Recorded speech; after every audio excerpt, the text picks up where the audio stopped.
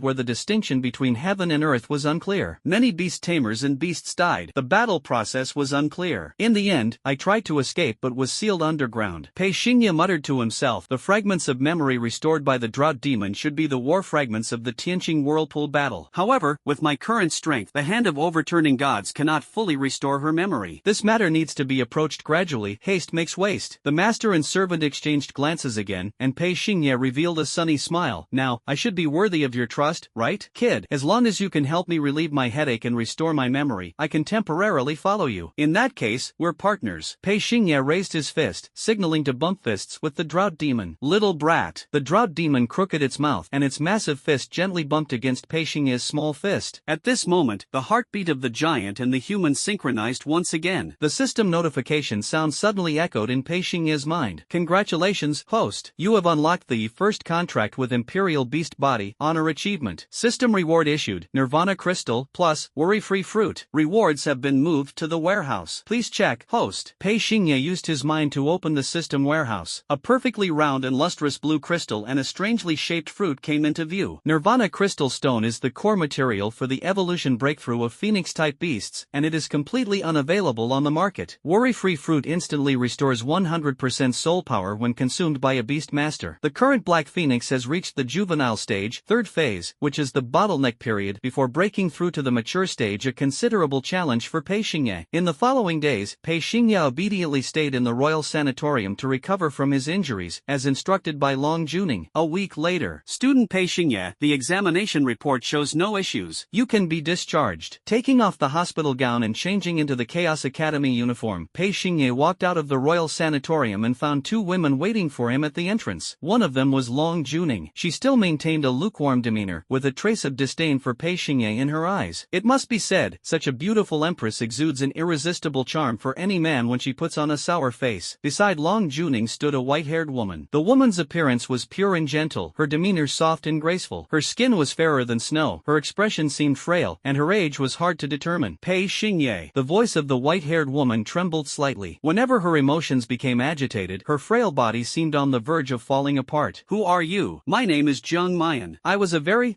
good friend of your mother, Pei Chuzhuang. Jiang Mayan had intended to say partner, but because Long Juning was present, she changed it to friend. After all, now Jiang Mayan's partner is no longer Pei Chuzhuang, but Long Juning. Jiang Mayan, the #1 formation master in Yanxia. Pei Xingye's eyes widened in astonishment. He had always held a strong interest in the profession of formation master. Formation masters can use the remains, fur, or beast crystals of spirit beasts and magical beasts to create attribute-specific formations, providing enhancement effects for spirit beast combat on the battlefield. Simply put, the relationship between beast masters and array masters is like that of main attacker and support. It's just that in this era, the profession of array master has gradually declined in popularity due to the immense difficulty of skill inheritance. Jiang Mayan is the most powerful array master in the Yanxia Empire. 18 years ago, she was also Pei Chuzhuang's best partner. The times have changed. At this moment, Jiang Mayan could no longer see Pei Chuzhuang. In front of her was Pei Xingye, who also had naturally crimson eyes like Pei Chuzhuang. Senior Jiang, it's an honor to meet you for the first time. So alike, truly so alike. Jiang Mayan saw the shadow of an old acquaintance between Pei Xingye's brows. Long Juning's voice was as indifferent as ever. Activate the teleportation array and send this child back to Chaos Academy. Your Majesty, may I stay with this child? You two talk, I have other matters to attend attend to. Although Long Juning is cold, she is not completely unapproachable. She turned and left, giving Pei Xingye and Jiang Mayan some time alone. Time flies so fast, you've grown up so much. Jiang Mayan instinctively raised her hand to help Pei Xingye tidy the messy strands of hair on his forehead. In terms of appearance, Pei Xingye perfectly inherited Pei Chuzhuang's genes, especially the sharpness that couldn't be concealed in his crimson eyes, which stirred up a surge of memories in Jiang Mayan's mind. On the battlefield, Pei Chuzhuang was always the god-level beast tamer who turned the tide and supported the crumbling structure, and Jiang Mayan was the best partner by Pei Chuzhuang's side. Every time she formed a necromantic array, it helped Pei Chuzhuang win those desperate situations where there seemed to be no hope. Times have changed, and Pei Chuzhuang has already stepped off the stage of history. Jiang Mayan has lost her once best partner. For an array master, the consumption of their own vital energy and fortune is already immense, and coupled with the pain of losing a close friend, Jiang Mayan's health has deteriorated more and more over the past 18 years. Especially on the day Pei Chuzhuang died in battle, she cried her heart out and turned gray overnight. Senior Jiang, were you very close to my mother? Of course. Then do you know why my mother and the lord of the nation don't get along very well? Jiang Mayan shook her head, and Pei Xingye saw a trace of confusion in her eyes. No one knew about the grievances between Long Juning and Pei Chuzhuang. Even Long Juning herself had lost that part of her memory, retaining only an instinctive aversion to Pei Chuzhuang in her mind, with the reasons and causes still unknown. Long Juning, Empress of Yanxia, survivor of the Tianqing Whirlpool battle. Sang Xian, one of the unparalleled duo, the world's #1 giant beast tamer. Jiang Mayan, the top formation master of Yanxia, once the perfect partner of Pei Chuzhuang. To this day, Pei Xingye has already established close connections with many prominent figures of the old era, and all these people are intricately linked to the great battle of the celestial star Whirlpool. Next, Jiang Mayan told Pei Xingye some stories about Pei Chuzhuang's younger days, but none of them involved the Tianqing Whirlpool. The Tianqing Whirlpool battle was Jiang Mayan's greatest regret, as she was unable to accompany Pei Chuzhuang to the battlefield due to illness and injury. By the time she woke up from her sickbed, she heard the devastating news of the fall of the unparalleled duo. Memories punish everyone who clings to the past. Fortunately, she saw Pei Xingye today, which for Jiang Mayan was like a potent remedy for healing her heartache. Her complexion became much rosier, and her smile turned radiant. Their meeting this time was brief, as Pei Xingye needed to return to Chaos Academy as soon as possible, having already missed a week of training sessions. Jiang Mayan formed seals with her hands and activated a grand and imposing teleportation array. Truly worthy of being the top array master of Yanxia, with just a blink, you can activate a teleportation array of this scale, complete with a powerful shield. Senior Jiang, we shall meet again. After watching Pei Xingye leave, Jiang Mayan was overcome with sorrow. Her recently recovered complexion was wiped away by a decaying, chilling force. This woman's body was deteriorating more and more, yet she continued to sacrifice her own essence to protect the Yanxia Empire. This meeting was too rushed. I didn't even have time to prepare a gift for this child. Jiang Mayan opened the storage ring and retrieved a personally compiled collection of formation diagrams. The pages had already yellowed, as this was the treasure Jiang Mayan had tailored for Pei Chuzhuang 18 years ago. The Netherworld Scroll. Within the scroll, many profound and mysterious necromantic formations were recorded. It's a pity that Jiang Mayan hadn't had the chance to give it to Pei Chuzhuang before the Tianqing Whirlpool battle broke out. Chuzhuang, this is the gift I prepared for you back then. This is my regret. But now, I've found a chance to make up for the regret. Jiang Mayan decided that the next time she saw Pei Xingye, she would give him the Netherworld Scroll. Who says beast tamers and formation masters can't dual cultivate? The Netherworld Scroll is a unique formation technique crafted by Jiang Mayan with a lifetime of wisdom and effort, specifically for undead beast tamers. As for whether Pei Xingye can comprehend and cultivate it, it depends on Pei Xingye's perception and fortune. Your Majesty. Jiang Mayan turned around and found that Long Juning had somehow appeared behind her. Your body is very weak. You can only stay in the Imperial City or stay close to me to receive the nourishment of dragon power. So you want to visit Pei Xingye often. It's almost impossible. Jiang Mayan showed a look of sadness.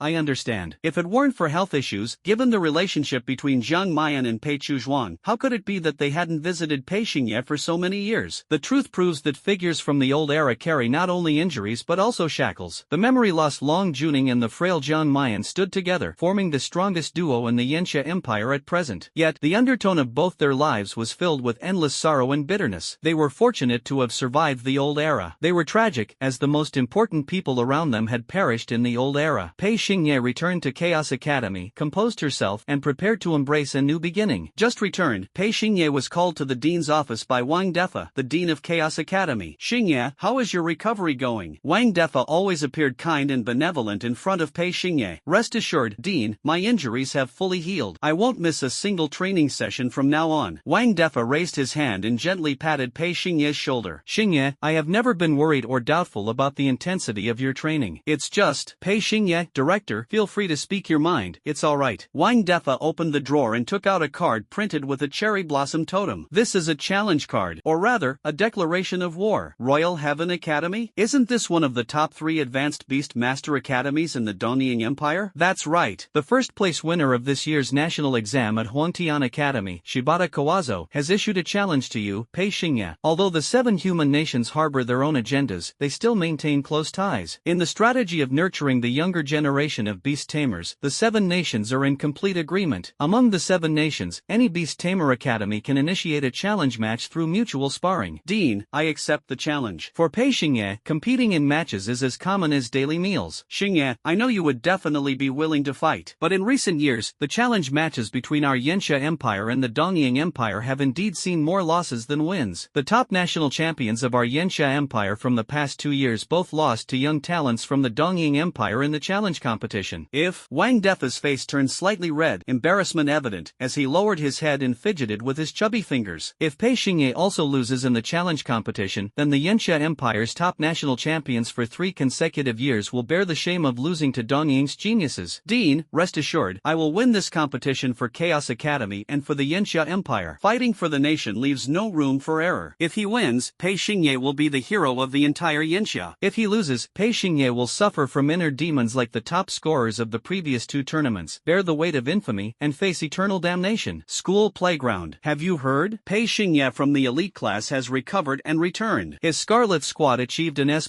rating. After all, the Crimson Squad successfully hunted a fully evolved mutant beast during the trial. I also heard that Shibata Kawazo from Dongying's Royal Heaven Academy issued a challenge to Pei Xingye. The news of the challenge match quickly spread to every corner of the Yanxia Empire. Shibata Kawazo, a student at the Royal Heaven Academy of the Dongying Empire, was the top scorer in this year's national exam. And Pei Xingye is the top scorer in this year's national exam of the Yanxia Empire. Both are outstanding figures of the younger generation, each crowned with the spotlight of public attention. Therefore, the duel between these 2 is bound to spark an uncontrollable wave of public opinion. Class break. The Scarlet Squad of 4 gathered under the shade of the trees on the playground. Xin Yanlin was particularly excited, wrapping his arm around Pei Xingye's shoulder and exclaiming, "Second Master, now that you're back from recovery, I definitely have to show my appreciation. After school tonight, I'll take you to a newly opened foot massage parlor. I'll even let you have technician number 3. Pei Xingye rolled his eyes, speechless at the suggestion. Huangfu Boyi presented a delicate gift box. Huangfu, what is this? Second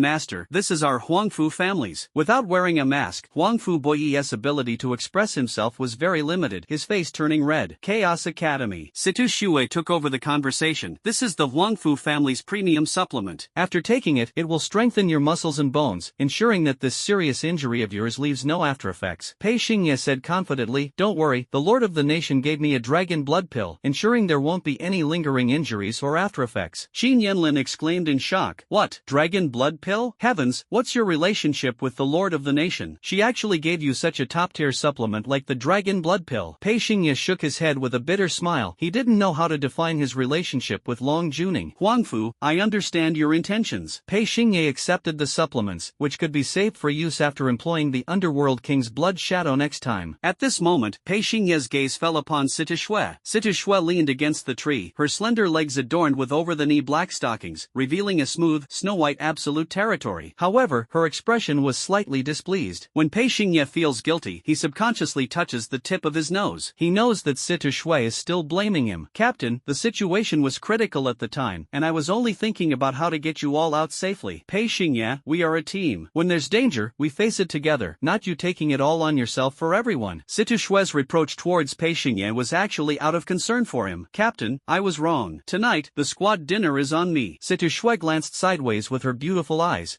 I'll definitely order the most expensive items on the menu. After the Moonlight City trial, the Scarlet Squad had awakened their own team spirit. These 4 young beast tamers have countless adventures awaiting them in the future. The night sky was tinged with hues, and the Crimson Squad chose the roadside stalls behind the academy. Barbecue with drinks, laughter, and cheer. During the conversation, Xin Yanlin brought up the topic of the challenge tournament. By the way, Second Master, I heard you've already accepted Shibata Kawazo's challenge? When will the fight take place? The Dean said next week, and the location is Skypole Island. The Yanxia Empire and the Dongying Empire are very close to each other, separated only by a strait. strait. In the center of the strait lies a group of islands collectively known as Tianji Island. To facilitate cultural exchanges between the two countries in the way of beast taming, Tianji Island is responsible for hosting various events. Competitions between academies or sparring matches between guilds all take place on this island. Sitoushue set down her wineglass, her delicate face tinged with a slightly flushed redness. The top scorers of the last two major exams in our Yanxia Empire both lost the challenge matches against the Dongying Empire. Pei Xingye, so you should understand how much public pressure you will face if you lose as well. The first loss was just an unexpected upset. The second loss was merely due to the competitor's poor condition. The third round was also lost, which proves that the younger generation of the Dongying Empire is truly surpassing the younger generation of the Yanxia Empire. In Sitouchue's eyes, Pei Xingye carried an immense amount of pressure in this battle. However, on Pei Xingye's face, there was only calmness and composure, along with a desire for skewers and beer. Just as Pei Xingye was gnawing on a chicken wing, Sitoushue handed over a document. Captain, what is this? It contains the information report on Shibata Kawazo, his Beastmaster talent, Curse Devourer, as well as a detailed analysis of the strengths and weaknesses of his contracted beast, the Iraqi snake. There's still a week before the competition starts, so study it thoroughly. Sitoushue always thought of Pei Xingye doing everything she could to help him.